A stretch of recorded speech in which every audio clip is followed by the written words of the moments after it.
Oi pessoal, sejam muito bem-vindos ao nosso podcast O Segredo na Taverna. Meu nome é Ana Luísa, Maria Luísa, Rafaela, Giovana. E hoje a gente vai falar um pouquinho sobre essa obra, mas especificamente sobre o capítulo 3, Bertrand.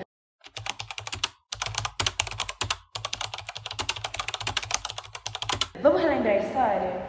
A história de Bertrand, de Álvares de Azevedo, ele começa contando a história de Bertrand, que era um dinamarquês, que ele era muito apaixonado por uma mulher chamada Ângela, que o levou a um mundo de bebidas, inclusive fez ele duelar com seus melhores amigos e até enterrá-los.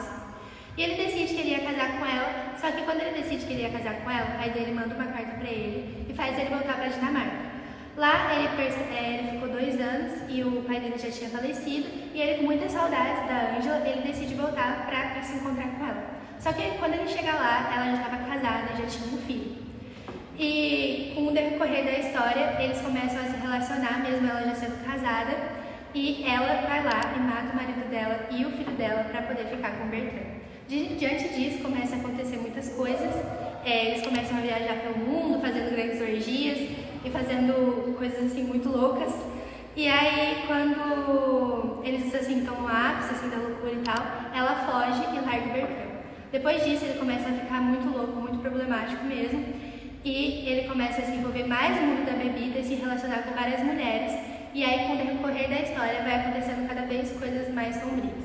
Então, o capítulo e todo o livro em si, ele representa muito bem o ultrarromantismo, porque é possível perceber que os personagens, eles sentem com muita intensidade todos os sentimentos, como o amor, o ódio, a dor, e nada é equilibrado, é tudo muito intenso e melancólico. E o comportamento de Bertrand, ele demonstra muito bem isso.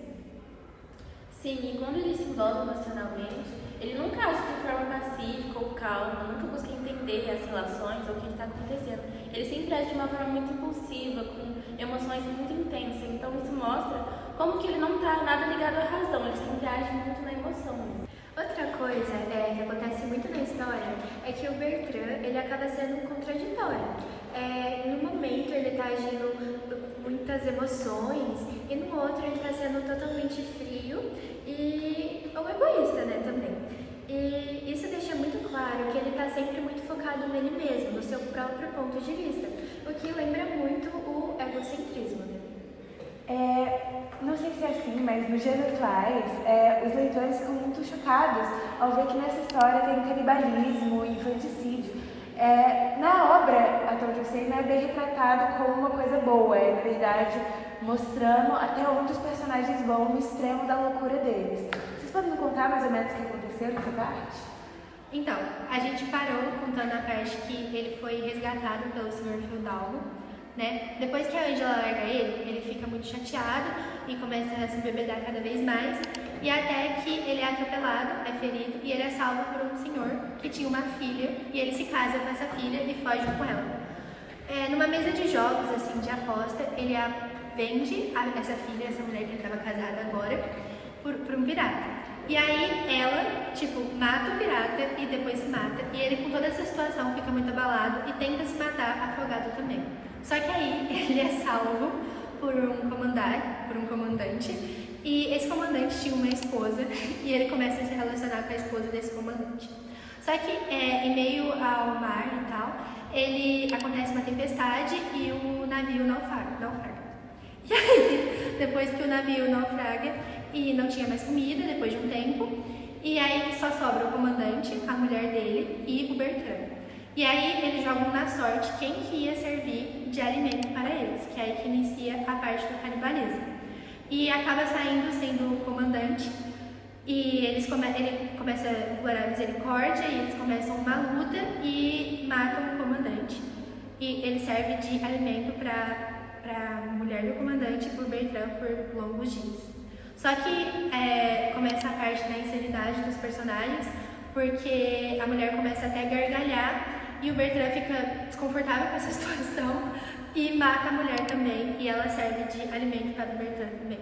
Depois ele é salvo e é assim que acaba a história dele. Quando a gente lê o capítulo, é possível perceber que a história ela não é somente intensa, ela demonstra muito bem o ultrarromantismo.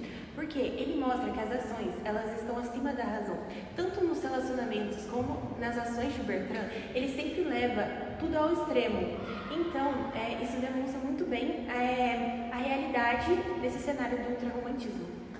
Então, uma coisa muito interessante no Bertrand é a forma como ele se relaciona com o par romântico dele na obra, que no caso é a Ângela. Porque ele idealiza tanto o relacionamento com ela que isso deixa de ser uma coisa real, um relacionamento real, e vira uma obsessão na cabeça dele. De tanto que ele pensa naquilo, ele foca naquilo, ele começa a idealizar coisas que não aconteceriam na realidade. Então vira assim, uma obsessão mesmo, algo que jamais seria real, que jamais aconteceria de verdade. Tanto que ela tem esse nome de anjo, Ângela, só que ela continua sendo uma personagem maléfica. Por mais que ela tenha esse nome e a obra queira trazer disso, mas ela é criminosa, doentia, assim como ele. Para fechar, eu acho que o capítulo ele mostra esses acontecimentos exagerados não só para chocar, sabe? Porque o personagem do Bertrand, ele acaba realmente vivendo nesse extremo, né? Acaba sendo consumido pelas suas próprias emoções e impulsos. Então, gente, isso conclui o capítulo de hoje. Isso mostra muito bem como que essa obra se relaciona com o ultrarromantismo, mostra muito bem como os personagens sentem muito, eles seguem essa loucura. E então, é isso, pessoal. Até a próxima. Até o próximo episódio. Tchau!